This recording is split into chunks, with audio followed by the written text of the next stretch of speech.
Dear students, this is Naganand Edumudi.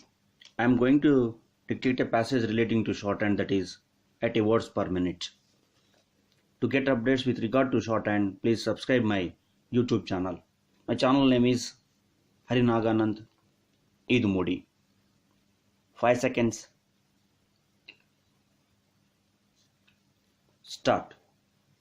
To give such a direction according to the learned standing council, there ought to have been cogent material on record in the first place.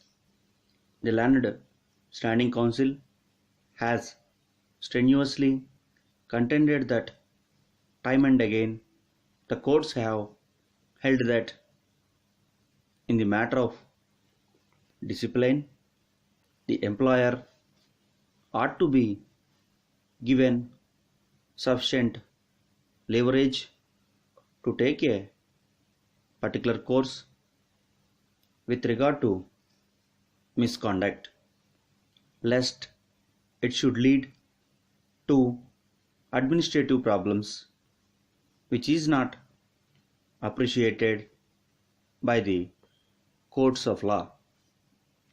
Thus, the learned standing council has contended that the interference on the part of the tribunal is unwarranted and unjustified.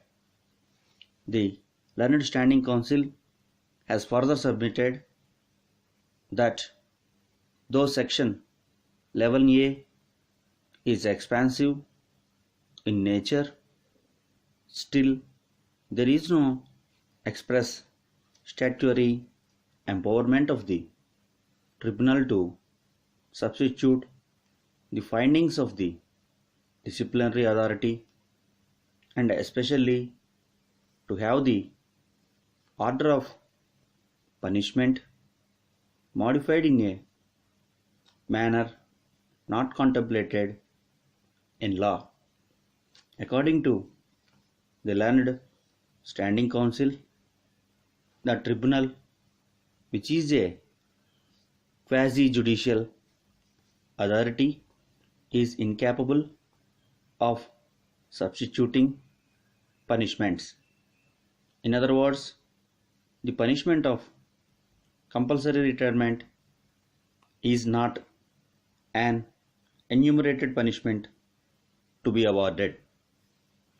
On this ground, the learned standing council has urged this court to set aside the award and restore the order of the disciplinary authority, whereby and whereunder the first respondent was removed from service.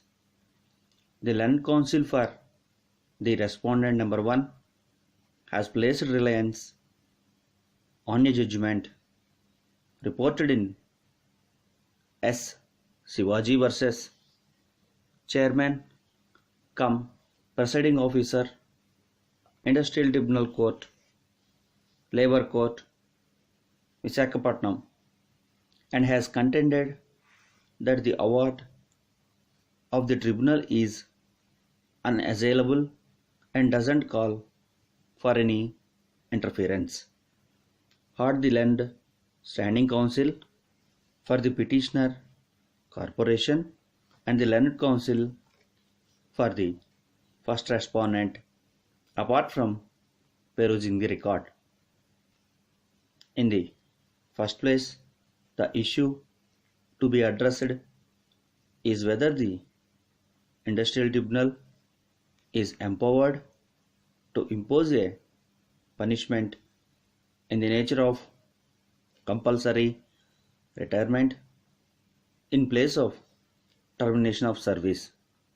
We may observe that the issue of substitution of punishment comes within the scope of section 11A of ID Act is no longer res integra.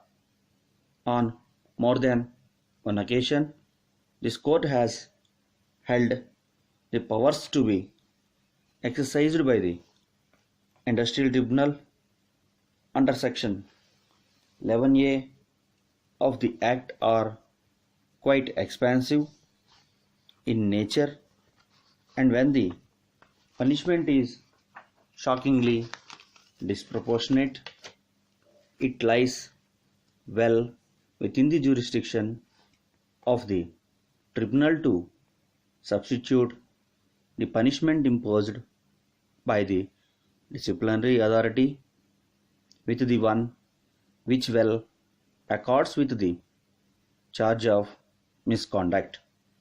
Keeping the above proposition of law as established, it can be safely stated that the tribunal has the necessary power to substitute the punishment by necessary modification.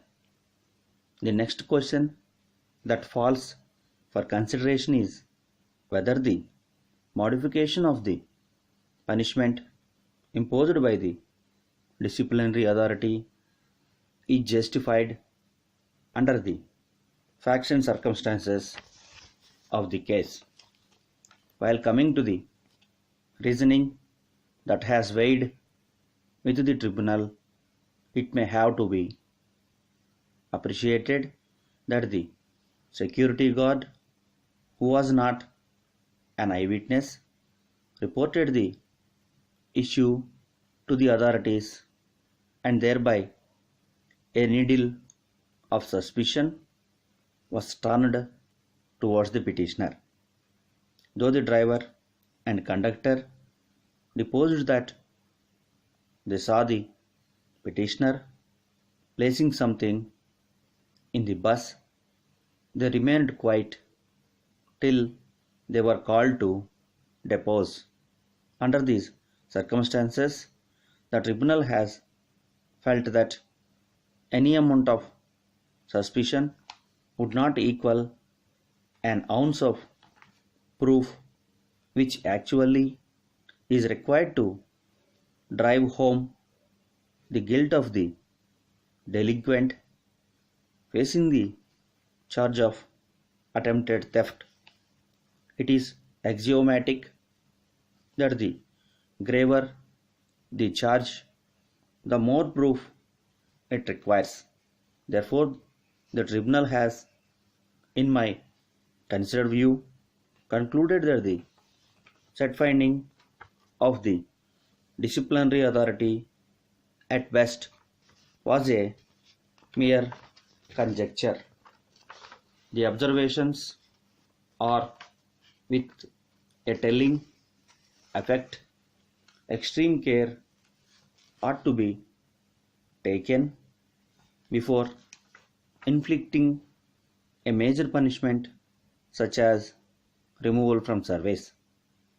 Given the gravity of the punishment that is inflicted on the first respondent, that is removal from service, in the light of the doubt cast on the evidence produced by the corporation, especially after taking into account the totality of circumstances, the tribunal has decided to give the benefit of doubt to the petitioner. In any event, the tribunal hasn't drastically diluted the punishment. It has only substituted the removal with compulsory retirement. On an objective analysis, it is to be observed that there is not much substantial difference between the removal from service and compulsory retirement. Under the above facts and circumstances, I do not see any infirmity in the order of the tribunal calling for any interference by this court, especially while exercising certiorari jurisdiction. Therefore, the writ petition is dismissed. No order as to call.